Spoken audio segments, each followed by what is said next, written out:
To continue the Quartzy training videos, we are going to go over how to mark items received. This is typically what you will need to do if you are a mail courier, if that's your position. Also, if you work in the stockroom or if you work in inventory, sometimes you might be asked to get the mail or to finish receiving the mail if the mail person didn't have enough time. So it's important for you to know as well.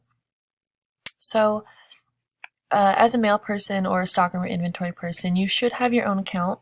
So make sure that you are signed into your own personal account. And then you want to go to the ordered section. So we're up in requests and then ordered.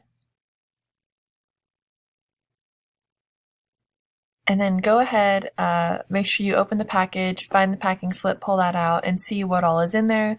And then you want to go through and mark off what has arrived. So a lot of times what'll happen is a box might have, say these are both from Sigma, so they came in the same box, but they have individual little sections here. So it's important that you mark both of them off. You have to do it one by one, but that's really not a big deal. So let's say that these burettes came in, so just go and mark received.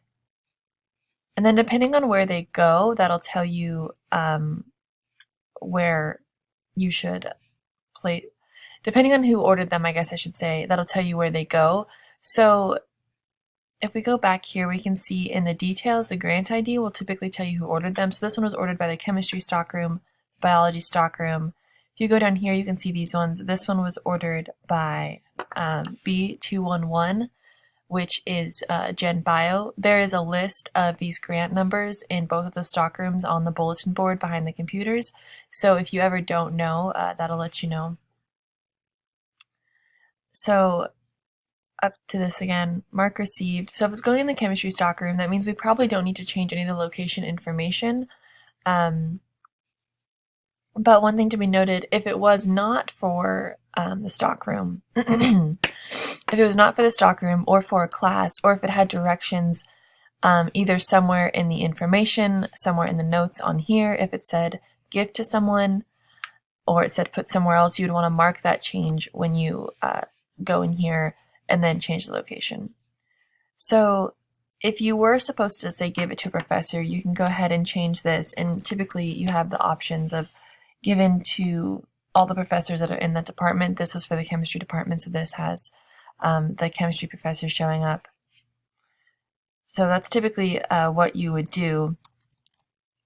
You can leave it blank, and then if you do leave it blank, make sure you add a comment. So say the professor you're supposed to give it to wasn't available, but their TA was, so you can say given to TA, or given to, I don't know, Sally, whoever it may be. So I'm going to go ahead and change this back to what it was, which was 308G2. And then you just go ahead and press save. I'm not going to do that. And then that would mark it received. So it's a pretty simple thing to do. Just make sure that you are paying attention to the notes here. If they have special handling notes or people they're supposed to go to, or if they have temperature requirements, make sure you're following that as best you can. If you ever have any questions, make sure you either ask Teresa, ask an experienced staff or stockroom worker, or ask like a faculty member. And that should cover it for this video.